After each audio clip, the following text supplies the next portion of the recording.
Today Britain is a country at war. But this is not referring to the fight against terrorism in the Middle East or the Syrian bombing campaigns, but a civil war. This civil war is part of a global conflict.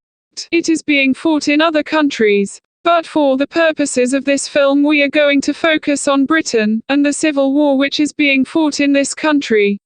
This civil war is different to what you would normally think of a civil war. But there are no explosions, no bombs, you are not in any danger of sniper fire. The two main weapons of choice are inequality and poverty, backed up by a third weapon known as austerity. As with all wars there is propaganda, lies, misinformation, distortion of the truth. But there are two more weapons which are proving to be very effective, and lethal. Those weapons are distraction and indifference. The main aggressor is the Conservative government, backed by the media and many people. They have a common enemy. That common enemy is the poor, within this people on benefits. Every war has its heroes and this war is no different. The hero of this war is Ian Duncan Smith, the Minister of State for Work and Pensions. He is a hero because he is working on universal credit, which will effectively make the welfare state in this country history. Pitched as a single integrated benefit payment, universal credit is nothing other than that what the Tories desire the most. That is the final solution to the question of the poor.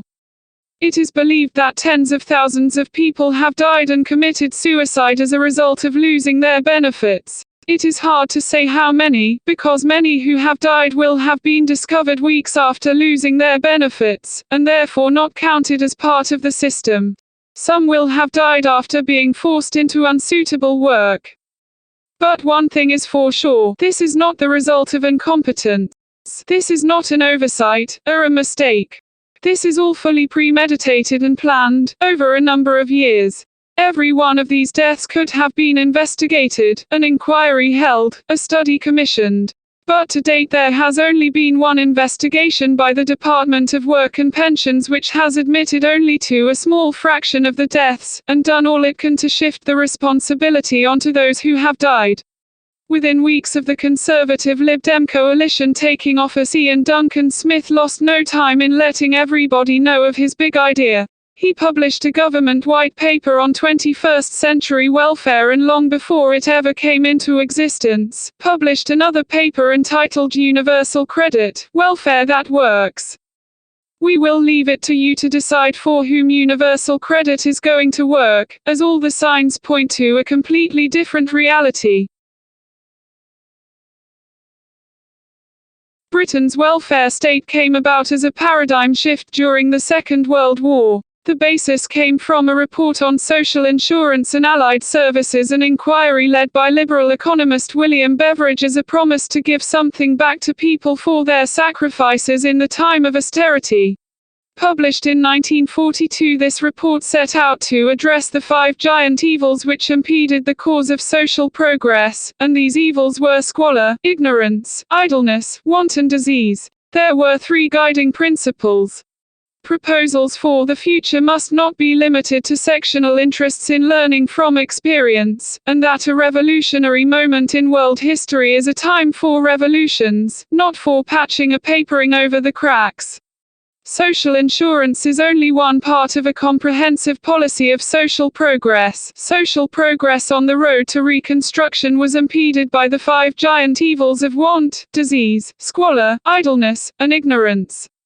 Policies of social security must be achieved by cooperation between the state and individual. The state secures the service and contributions. The state should not stifle incentive, opportunity, or responsibility in establishing a national minimum. It should leave room for, and encourage voluntary action by each individual to provide more than the minimum for himself and his family. This report, also known as the Beveridge Report, was widely popular with the public, and this led to the creation of the welfare state and National Health Service between 1946 and 1949.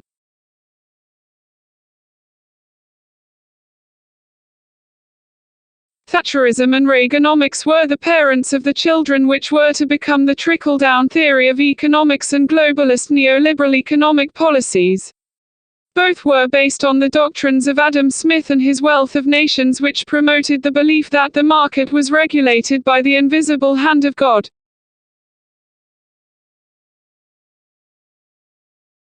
Other beliefs included the belief that property and capital owners were superior to workers, who were inferior. It was Adam Smith who believed that the scantiness of subsistence required the genocide of people born into poverty for the needs of the market.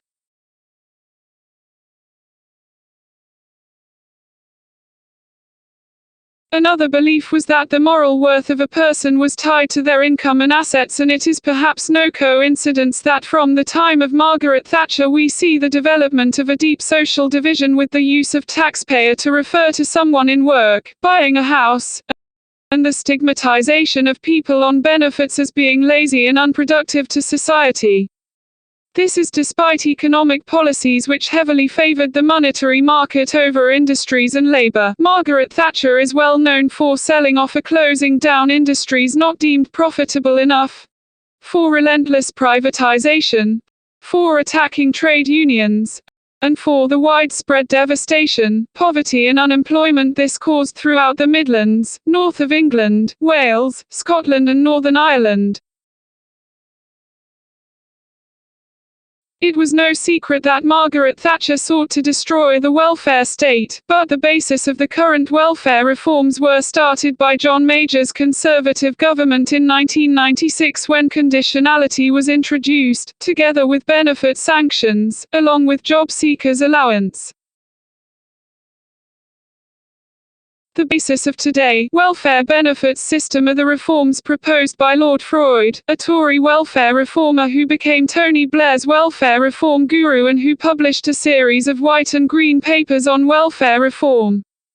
In 2006, a green paper was published entitled A New Deal for Welfare, Empowering People to Work. This paper argued that welfare benefit reforms were necessary because the existing system encouraged the benefit trap of benefit dependency. The focus of this paper were the sick, disabled and mentally ill claimants on incapacity benefits, older claimants and single parents. This set out clearly the rights and responsibilities agenda. This paper set out an aspiration towards 80% employment. In 2007, Lord Freud was tasked with developing welfare to work policies. He published his report entitled Reducing Dependency, Increasing Opportunity, Options for the Future of Welfare to Work. These recommendations argued for increased engagement and support for those placed furthest away from the job market. The report also argued for the imposition of a new regime of conditionality to be imposed on such people.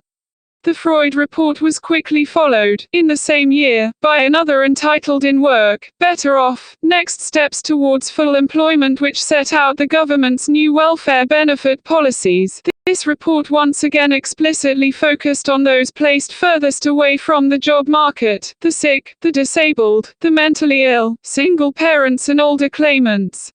This led to more reports and green papers in the following year, 2008, the year when in the minds of politicians and experts social security ceased to exist and welfare came into being. In 2008 we had another green paper, Nobody Written Off, Reforming Welfare to Reward Responsibility, which firmly established conditionality at the center of the government's welfare benefit reforms. In return for personalized support, job seekers would be required to intensify their job-seeking activities, and legislation was proposed for tougher sanctions for those who failed to do so. An independent review by Professor Paul Gregg followed, which set out a vision on how the new conditionality could work.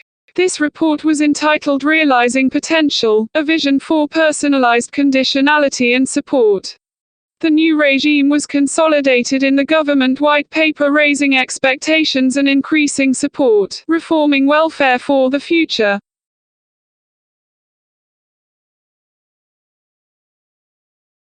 This brings us back to Ian Duncan Smith, the Department of Work and Pensions, and his big idea of universal credit, welfare that works. Only it doesn't work, at least not for the benefit claimant, and certainly not for society as a whole. It doesn't work because it's all based on a pack of lies, half-truths, logical fallacies, and things which don't make any sense. Indeed, there is hardly anything, if anything at all, in the current benefits system which bears any relationship or connection to the welfare state envisaged by William Beveridge. Indeed, there is a consistent pattern in all the recent changes that the current Minister for State for Work and Pensions, Ian Duncan Smith, has taken the reforms and ideas of others and simply twisted them round so that instead of helping and supporting people on benefits, they work against people on benefits for the benefit of the Conservative Party and their corporate supporters. This film will go through the problems one by one and explain them.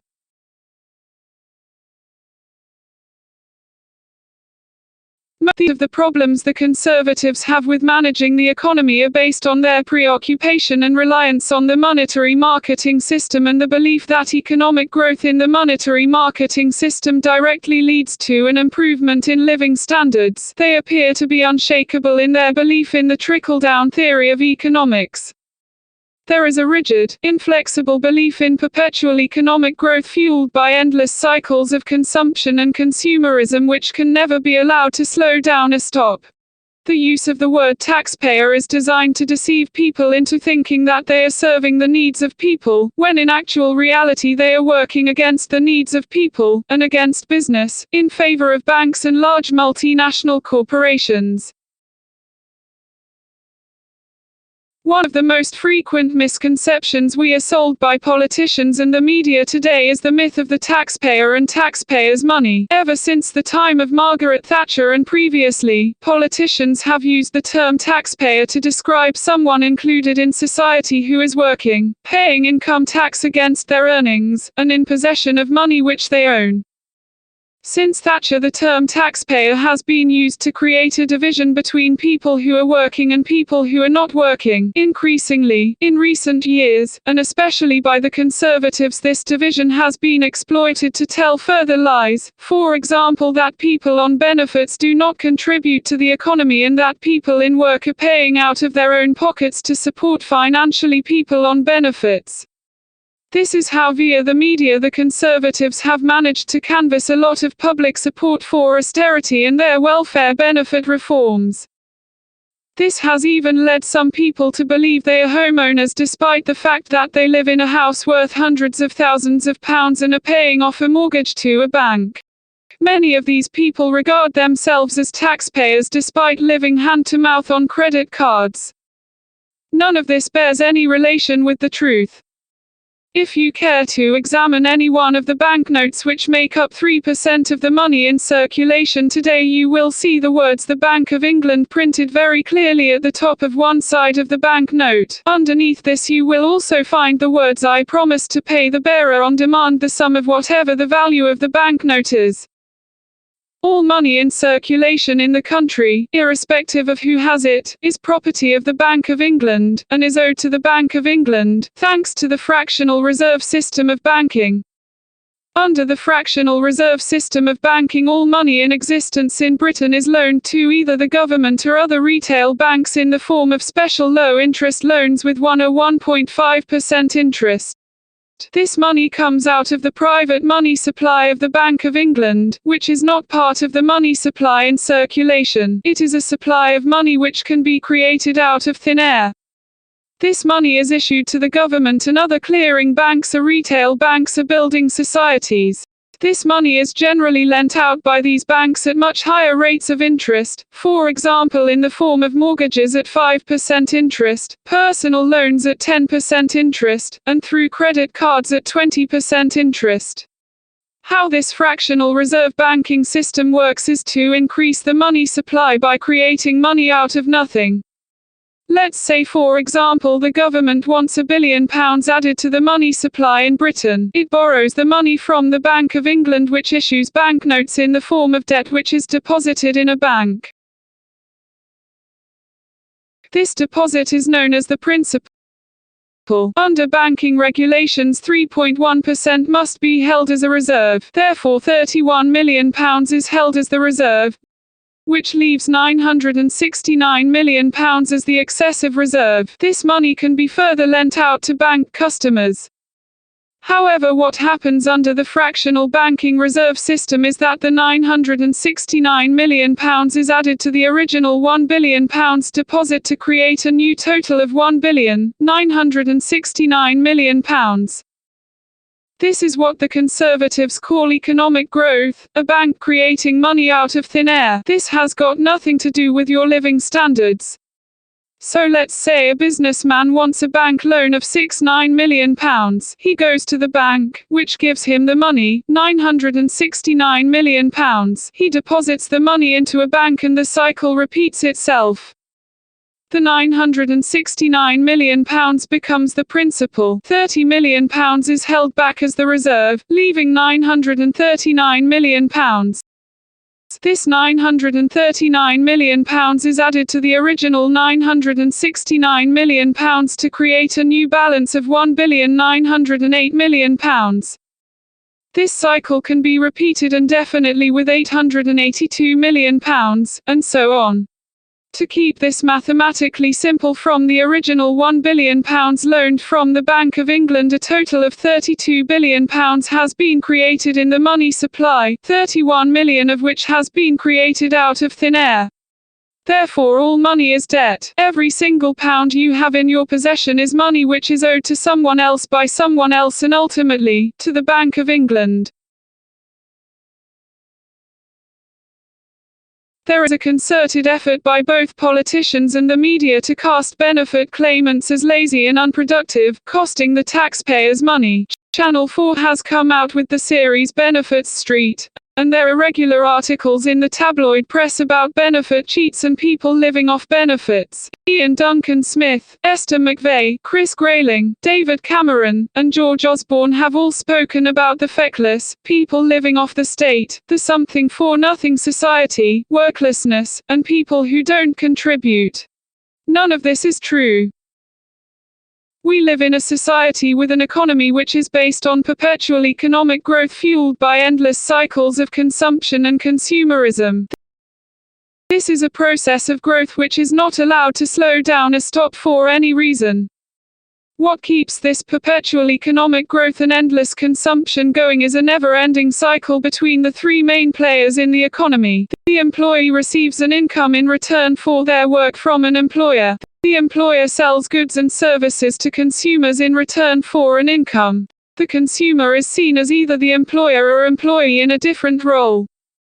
However, the consumer is also the benefit claimant. Welfare benefits act as an important stimulus to the economy. Benefit claimants spend their benefits on goods and services, which transforms into income for employers, which in turn transforms into wages for employees.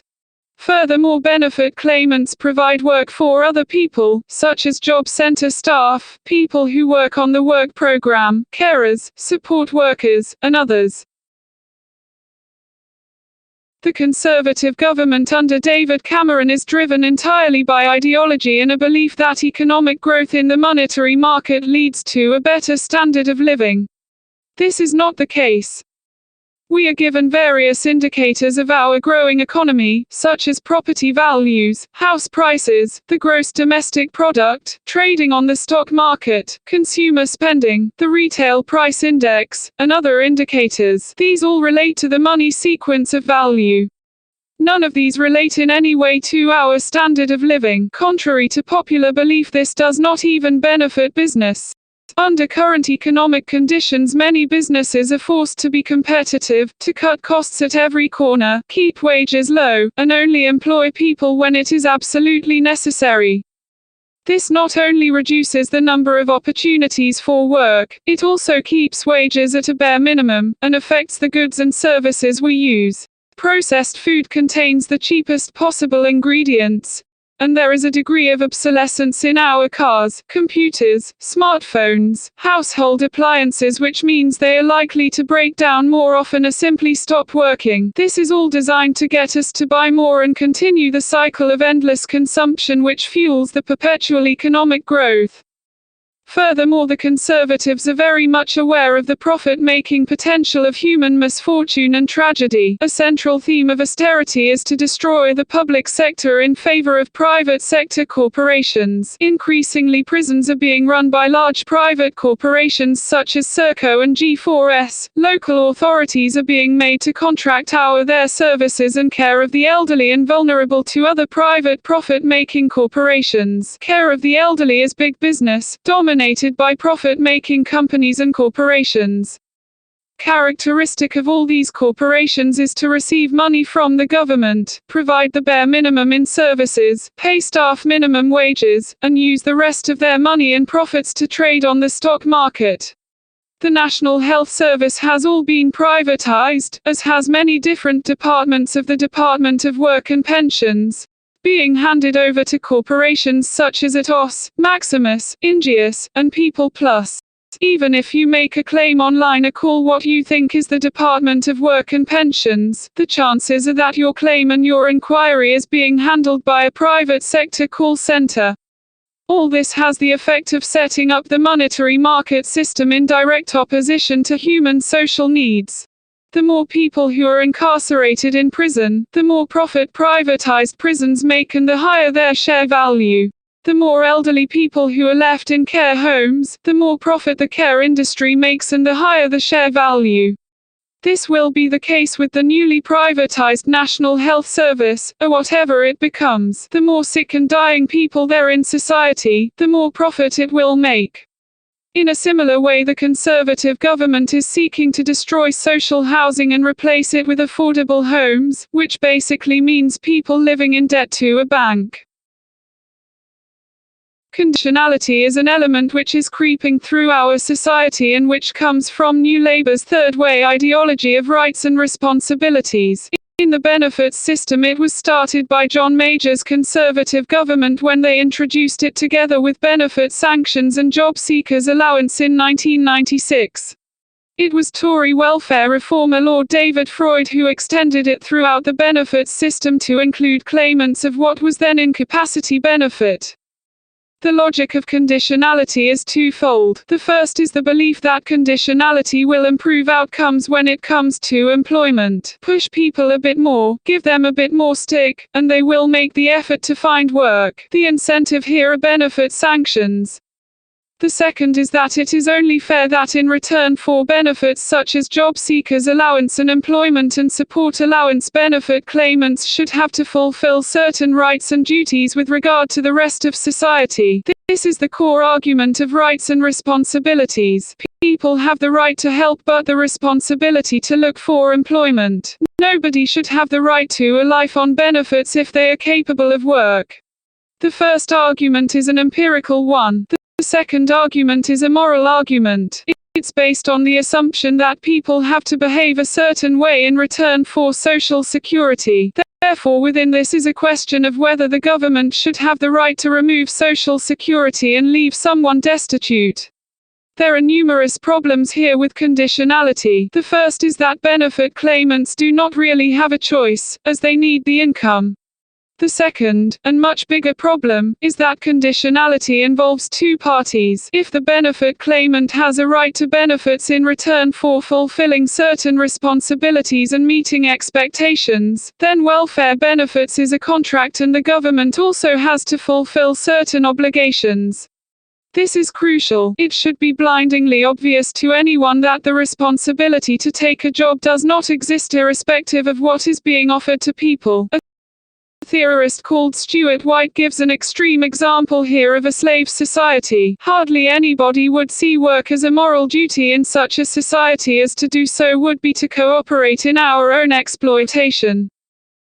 It is also worth remembering that society isn't quite the level playing field the Tories like to think it is. Between 20 and 40% of people are affected to some degree by social exclusion, depending on the area where they live. We are shaped by our childhood experiences. Some people live through domestic abuse, or don't quite get the education or opportunities for study. We have people who are disabled, people who suffer from chronic, lifelong illnesses, and as people get older they can become affected by physical and mental impairments which can restrict what they can do and what sort of work they can do.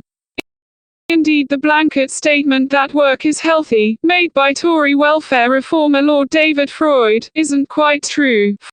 For work to be healthy it has to be relative to our abilities, experience and skills, it has to provide fulfillment, and promote a healthy work-life balance. There is a growing body of evidence that work which is insecure, unstable, not suited to our experience and abilities can be harmful to our mental and physical health. This is where the difference lies between New Labour and the current system. Under New Labour there were a certain amount of responsibilities that the government undertook to help people back into work, and it did introduce the Equality Act to address the issue of inequality. There was support for disabled people and incentives to help people back into work, such as tax credits. Under Ian Duncan Smith and the Conservatives all those responsibilities of the state have been removed or simply disappeared. Furthermore, it is almost as if the working poor and benefit claimants have been airbrushed out of society.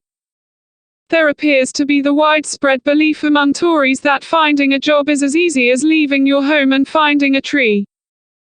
Furthermore, conditionality under Ian Duncan Smith's Department of Work and Pensions is based on the assumption that benefit claimants always have a choice when it comes to conditionality. It does not take into account any ability to meet requirements. People on job seekers allowance are only allowed to be sick on 2 occasions in any 1 year. People who are sick for more than this face losing their benefits and being sanctioned.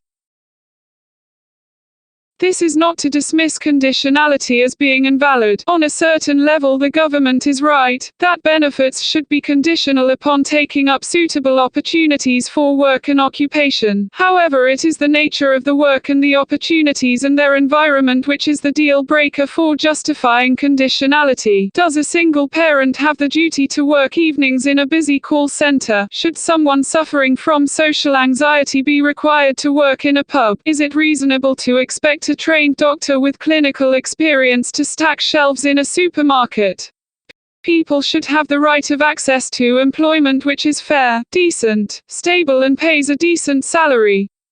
But the economy under the Conservatives does not allow for this. In favoring the monetary marketing system, businesses are put under enormous pressure to cut costs, keep wages low, and only hire people when absolutely necessary. It is in these economic conditions that the 0 hours contract has become popular, and many businesses rely on agency workers and temporary contracts.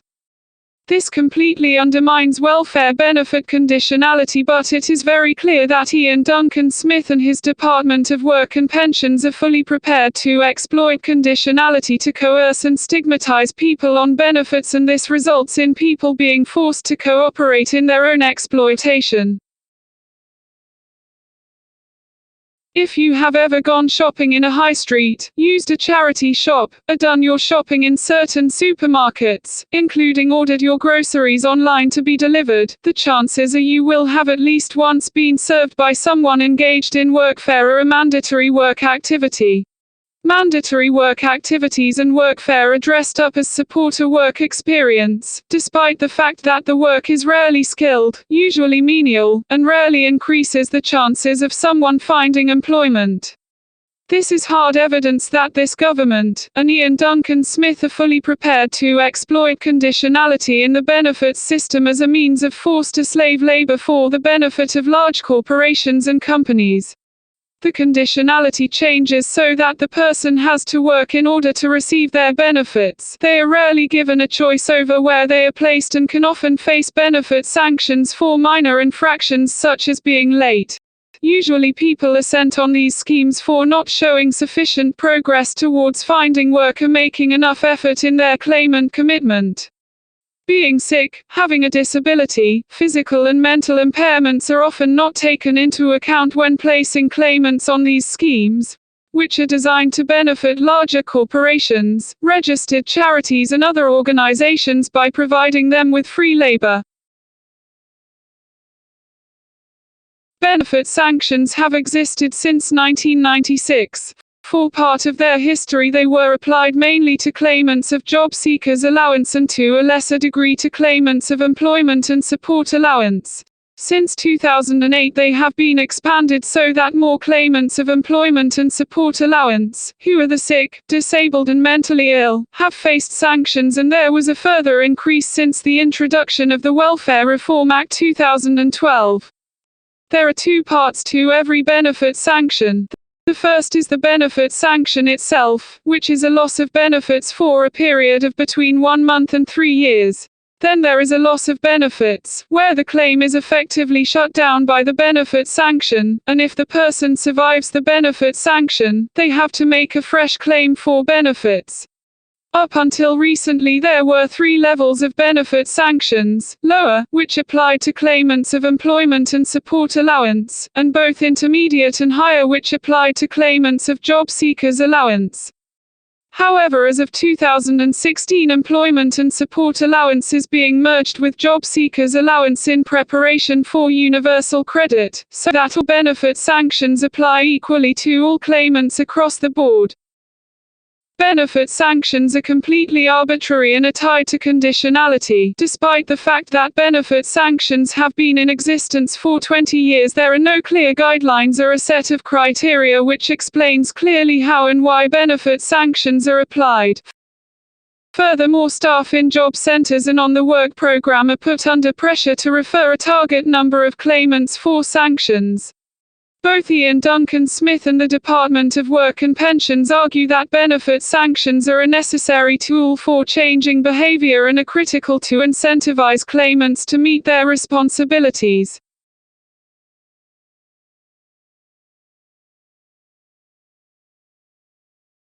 This policy of depending on the use of benefit sanctions to change behavior is based on the completely unfounded assumption that every benefits claimant is able to comply with the conditions imposed on them. The Department of Work and Pensions argue that the system has been designed so that requirements will be set to individuality, capability and circumstance, and claim that sanctions should only be applied if the claimant fails to meet conditions without good reason. If a sanction is imposed, then it is because the claimant did not comply rather than the claimant could not comply, as the following policy statements make only too clear. Ian Duncan Smith said in a speech at the launch of Universal Credit Welfare that works on November 11, 2010, "That is why we are developing sanctions for those who refuse to play by the rules." On November 6, 2013, Esther McVeigh was quoted in a Department of Work and Pensions press release as saying, "We always make the rules very clear. It is only right there is a penalty if people refuse to play by them." Benefit claimants who have been sanctioned can claim a discretionary hardship payment of up to 60% of their benefits but are still subject to conditionality. If awarded a hardship payment, only people deemed vulnerable get it immediately, and other people have to wait 2 weeks. But an independent review of certain aspects of the sanctions regime and the Work and Pensions Committee scrutinized the sanctions system in 2014 and found it lacking. The evidence gathered for these inquiries raised questions about the implementation and effectiveness of sanctions, whether the rules really are made clear, whether the conditions imposed are appropriate to capability and circumstance as they should be, and whether a reason for non-compliance is ever deemed good enough to avoid a sanction. The Select Committee recommended a second independent review with a wider remit than the Oakley Review, so the effectiveness of sanctions could be assessed. The evidence presented had not convinced the committee that sanctions worked.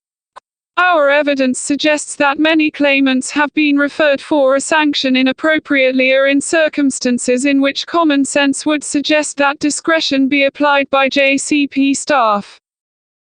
The punitive and arbitrary nature of the new sanctions regime, which appears to be creating a climate of fear around job centers rather than encouraging claimants back to work.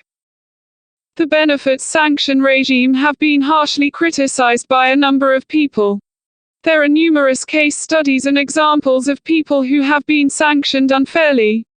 This is found in evidence presented to select committees, to independent reviewers of the system, e.g., Oakley, by MPs in House of Commons, debates in the press, various websites and also on social media. These examples include claimants who have been sanctioned for missing job centre plus appointments because they were attending job interviews, or because they were ill and incapacitated in hospital and previously informed JCP staff, or simply because they did not receive a letter with the information from the DWP. As the Scottish Parliament Welfare Committee Report 2014 explained, the committee has received a wealth of examples of cases where sanctions have been misapplied or where insufficient flexibility has been shown.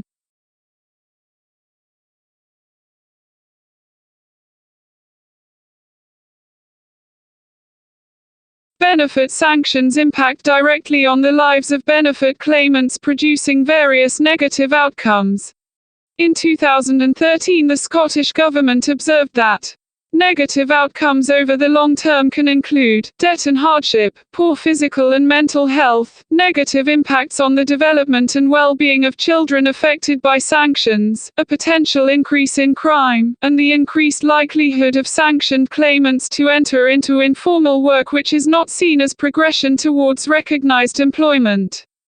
Benefit sanctions cause food poverty. The Trussell Trust has noted that at least half of people turning up to food banks have been sanctioned or as a result of having their benefit payments reduced, stopped or delayed. The YMCA found that 84% of vulnerable young people had cut back on food as a result of being sanctioned. The problem here is that food banks only supply food for 3 days and benefit sanctions last for much longer.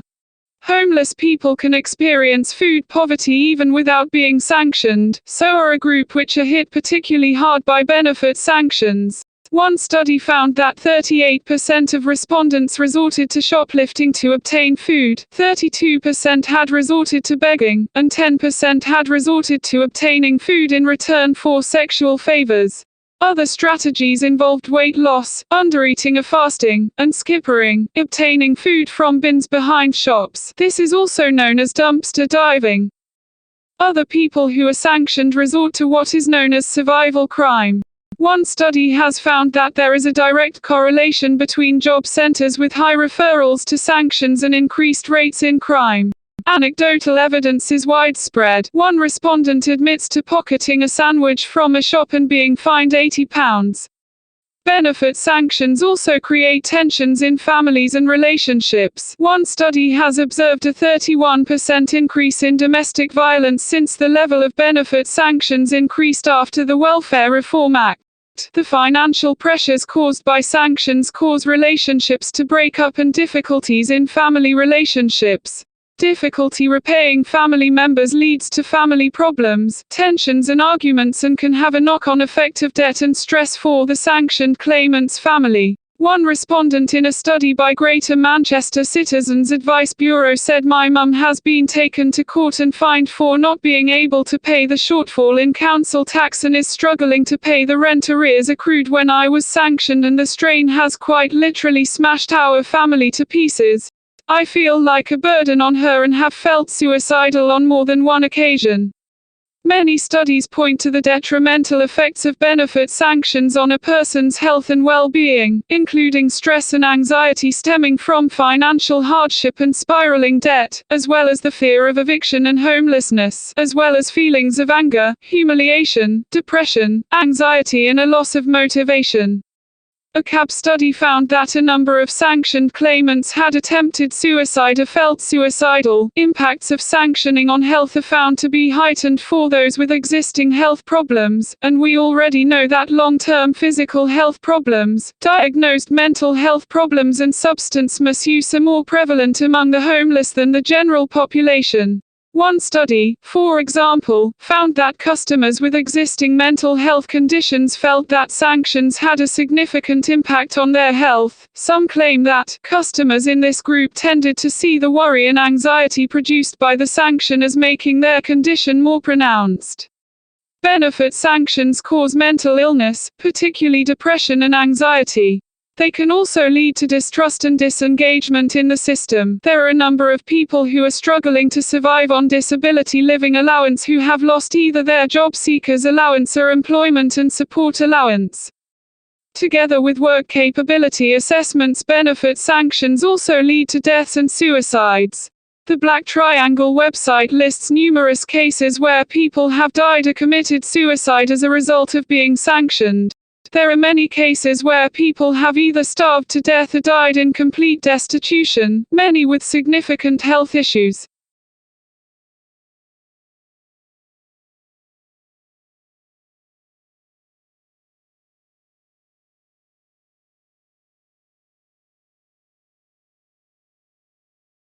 Ever since the time of Margaret Thatcher, the Conservatives have always sought to destroy the welfare state as it does not fit in with their misguided and flawed ideology. Up to 1995, entitlement to the payment of invalidity benefit, as it was then known, was decided by an adjudication officer, and the opinion was based on the opinions of the claimant's own doctors. Then in 1995, invalidity benefit became incapacity benefit, and the now defunct Department of Social Security began commissioning its own medical assessments using its new all-work test. This change came about partly as a result of the view that a mainly clinical opinion from an individual's doctor might not be an accurate reflection of the barriers to work faced by the claimant. It has also been noted that some symptoms that can have an impact on the ability to work, such as pain and fatigue, can be difficult to gauge using the traditional medical model. From this point on, the testing process looked at the ability of the claimant to do a range of jobs, not just their previous trade. In 2000, the all-work test was replaced by the personal capability assessment. Mansell Aylward was at that time Chief Medical Advisor, Medical Director and Chief Scientist of the UK Department for Work and Pensions, and was influential in the development of the new process. In 2007, the new Labour government passed the Welfare Reform Act, which, for fresh claims, initially, would, the following year, introduce employment and support allowance as the main out-of-work sickness benefit, with the new Work Capability Assessment acting as its gatekeeper. The aims were to accentuate the positive by looking at what you can do, not what you can't do, to make the test for out-of-work sickness benefits more stringent, and to take into account new disability legislation, changes in the workplace and developments in occupational health. The Work Capability Assessment is the test designed and used by the Department for Work and Pensions in the United Kingdom to determine whether disabled welfare claimants or those suffering from long-term illnesses are entitled to the main out-of-work sickness benefit, employment and support allowance. The introduction of the WCA as the gatekeeper to ESA was a crucial part of the out-of-work benefit reforms of 2008 that the next government continued and developed. The Work Capability Assessment aims to sort sickness benefit claimants into three groups: fit for work, unfit for work but fit for pre-employment training, or fit for neither work nor training. Assessments are done during face-to-face interviews or examinations during which a series of questions are asked relating to someone's ability to do a range of different tasks. Points are scored for someone's inability to do certain tasks or an inability to do certain tasks repeatedly in a timely fashion. 15 points are required to qualify for employment and support allowance, and not scoring any points results in benefits being stopped and someone being declared fit for work. There are numerous problems associated with these tests. The first issue is that the test is biased against people with mental illness, and it is almost impossible to accurately assess people with variable conditions such as asthma, chronic obstructive airways disease and epilepsy. The bigger issue is that the Work Capability Assessment is based on the Personal Capability Assessment and the twisted version of the biopsychosocial model once promoted by Professor Sir Mansell Aylward. At the time he was involved with the Department of Work and Pensions, Professor Mansell Aylward was also involved with disability insurance company Unum Provident, which was linked to Atos Healthcare, the French healthcare company which has been carrying out the personal capability assessments and work capability assessments for the Department of Work and Pensions. In 2002, Unum Provident, who have been advising the Department of Work and Pensions, were sued across 40 states in disability denial lawsuits. This came about as a result of years of badly written policies where they faced heavy losses, and Unum Provident sought to offset or recover their losses by adopting a strategy of disability denial and refusing to meet claims. This was achieved by a twisted interpretation of the biopsychosocial model. The biopsychosocial model is one where social and environmental factors are taken into account when dealing with health conditions and disabilities. Professor Sir Mansell Aylward has a specific interpretation of the social aspect of this model. It is defined by 3 keywords. Both culture and social interaction are vague and imprecise. Please compare these with Stella Baker's exact definitions of both culture and social interaction in her theories. But then in Aylward's definition there is also the sick role. The sick role promotes the idea that there are incentives for a sick person to play the sick role. The sick and disabled are portrayed as having certain advantages from being sick and disabled. These advantages are known as secondary gains, such as exemption from performing in society, and from social responsibilities, as well as receiving attention and support that those who do not claim sickness cannot. These are the rights that sick people enjoy. This model is also accepted by Atos. There is a document titled by Dr. Christopher Bass which is titled Symptoms Which Defy Explanation. There is a helpful list of conditions which fall within this category, including fibromyalgia, chronic fatigue syndrome, chronic back pain, repetitive strain injury and non-cardiac chest pain. Dr. Bass then goes on to expand on this concept of secondary gains by writing, "Work absence as a reward for years of struggle, turning a socially unacceptable disability into a more organic disability caused by injury or disease beyond their control. They can blame their failures on the illness, elicit care, sympathy and concern from family and friends, avoid work or even sex, and there are financial rewards associated with disability." Professor Sir Mansell Aylward is also author of a publication entitled The Power of Belief, which is basically about an illness or disability being determined by the person's attitude towards it, and that if that person would only adopt a more positive attitude then they can recover from their illness or disability. But then there's an even bigger issue. Professor Sir Mansell Aylward does not hesitate to diminish the bio component of the biopsychosocial model. Medical opinion can be suspect, medical opinion can be wrong, even medical opinion can be fraudulent, especially in the area of a doctor giving out sick notes. There is the belief that doctors are only giving out sick notes out of fear of reprisals from their patients. Professor Sir Mansell Aylward has since rejected this model of biopsychosocial as having any sort of validity. But for the Conservatives, and in particular Ian Duncan Smith, both itching to destroy the welfare state, this was an opportunity too good to miss.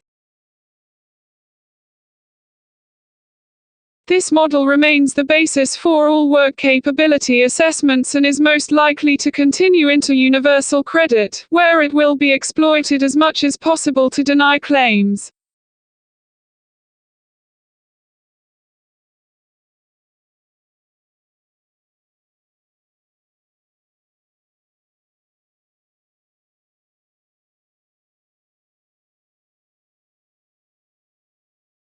The bedroom tax, also known as the under-occupancy charge, is essentially a transparent way of clawing back revenue paid out in benefits by reducing entitlement to housing benefits so that the benefit claimant is forced to make up the difference from their benefit. The government claims that this can be avoided by moving to a smaller property or by finding a job.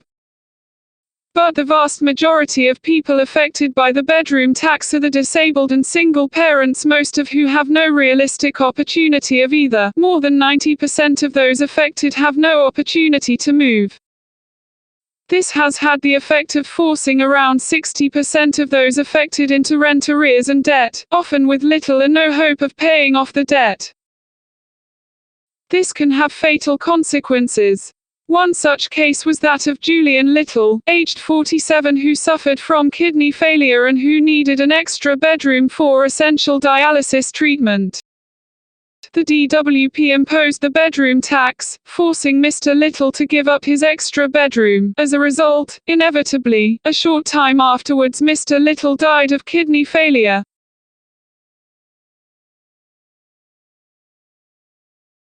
Various independent studies have highlighted the poor communication shown by the Department of Work and Pensions. Communication and understanding is essential to the integrity and functioning of the system. If benefit claimants do not understand the system, and are being sanctioned, then they are being sanctioned for not understanding the system rather than for not complying with the system. These people are far more likely to feel unfairly treated, disillusioned, and to lose trust in the system. There is a lot of evidence which points to customer letters which are hard to understand, even for people who work in the area. Letters often contain unclear and vague wording. There is no flexibility in IT systems to allow for personalized communication. There is no personalized communication. The communication preferences of claimants are routinely not recorded, and there is a lot of evidence pointing to poor communication between the Department of Work and Pensions and other organizations who work within the benefits system, such as work program providers. The Scottish Parliament goes further to say, "It is clear from the evidence that we have received that poor communication by the Department of Work and Pensions is the biggest single weakness exhibited by the new sanctions regime. There is evidence that many people do not find out they have been sanctioned until they turn up at a cash machine and discover that they have nothing in their account. There is evidence that letters are full of jargon and hard to understand. There is evidence that the Department of Work and Pensions fail to take into account that many people on benefits do not have access to computers or have sufficient computer skills to navigate the Universal Job Match website, which is essential to avoid being sanctioned. A survey by Citizens Advice Scotland found that only 54% of claimants had an internet connection at home, and less than a quarter of respondents felt that they could apply for jobs or benefits without receiving additional help or support. These problems are not new. Even prior to the introduction of the new regime, many issues were evident. Access to and the availability of information were particular issues as far back as 2005. Another issue is the low levels of awareness surrounding benefit sanctions, as well as the reliance on the telephone, internet and letters for communication. Another study found that many people were unaware that they had to attend a meeting until they were sanctioned for non-compliance, as they had not received an initial contact letter. There was considerable confusion among claimants over the wording of the letter.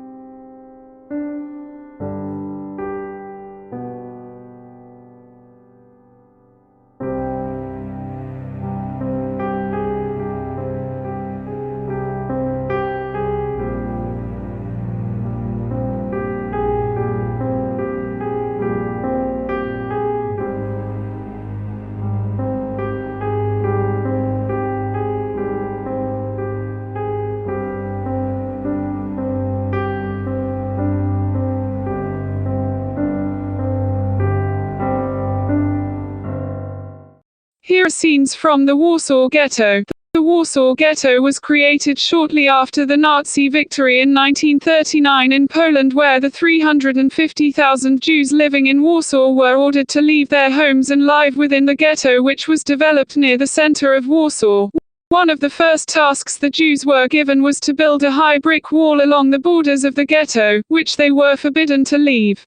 Jews were forbidden access to their homes, to have businesses, to worship. They were excluded from schools, and industries were developed where they were required to work unpaid in cramped, uncomfortable conditions, producing a wide variety of goods to be sent to Germany. The Warsaw Ghetto existed until its liquidation in the summer of 1943. Throughout its existence it was systematically reduced in size as Jews were shot, starved to death, and transported to camps such as Helmna, Belek and Treblinka. This is a direct analogy to the current welfare state in Britain as it is today. In very much the same way as Hitler and the Nazis sought to blame the Jews and isolate them from the rest of society, the Conservatives and New Labour have managed successfully to stigmatize and exclude the poor and benefit claimants from the rest of society. There is no difference between destroying social housing, social cleansing and forcibly repatriating people in different towns and cities, which is happening now, and forcing them to live inside a ghetto surrounded by a brick wall, as what happened in the Polish cities in Nazi-occupied Poland. Just as the Jews were denied access to an income and left to starve to death and die in destitution, people on benefits are being left without an income through work capability assessments and benefit sanctions, and are also left to starve to death and die in complete destitution. Just as the Jews received letters from relatives and were aware that others were being loaded onto cattle trucks on trains and being transported to camps, today's benefit claimants in Britain, many of them sick, and disabled, and mentally ill, have lost friends due to experiences either of the work capability assessments or benefit sanctions. They have the same sense of fear and foreboding as the Jews had when they were living in the ghettos.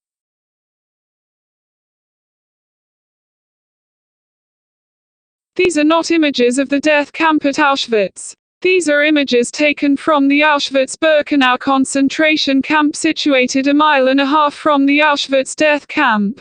It was to this camp that Jews from all over Europe were sent together with Soviet prisoners of war, Poles, other nationalities and Germans were sent by train.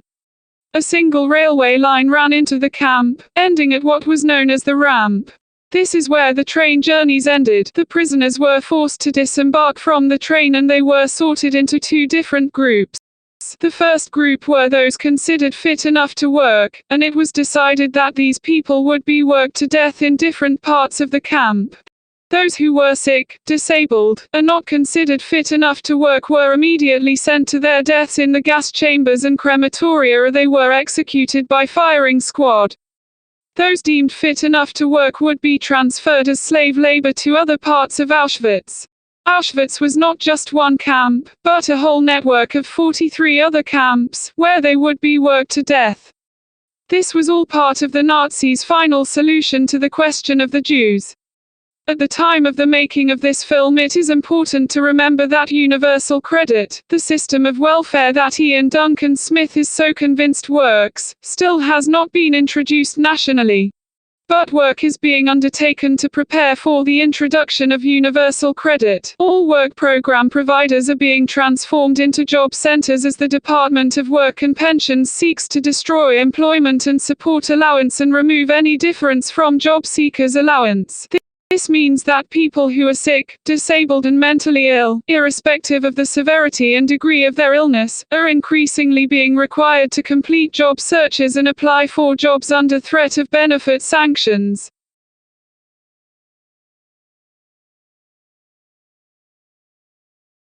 This is tied with a systematic reduction of job center staff and the changing of contracts to zero-hour contracts. All benefits are being merged into universal credit, which will be a single payment of benefits paid to the claimant, which will replace all other benefits and tax credits. All frontline benefit staff in job centers and on the work program will qualify for universal credit, as will many low-paid and public sector workers. There will be new rules, and a much more demanding degree of conditionality. It is believed that universal credit will be much harder to claim and much easier to lose. There will be a far more stringent work capability assessment and more grounds to apply benefit sanctions. It is also believed that many public sector workers, including staff in job centers, will be at increased risk of being sanctioned themselves. The Conservatives are already discussing ways of making universal credit repayable, just like a bank loan, or tuition fees, so that what is currently being paid in benefits will actually become debt, which must be paid back with interest through work. It is also worth remembering that these plans are just part of austerity, as the Tories dismantle the public sector and destroy social housing. It has also been announced that everyone who is sick, disabled, or mentally ill will be reassessed in new work capability assessments prior to moving on to universal credit. It is believed that as many as 10,000 people have died or committed suicide as a result of recent welfare reforms and changes to the benefits system. What is certain is that when universal credit is introduced in 2016, Britain's welfare state will be history. It will be replaced by universal credit, a new system where you either work or you are left to starve and to die or commit suicide in absolute poverty and destitution. This is nothing other than Ian Duncan Smith's final solution to the question of the poor.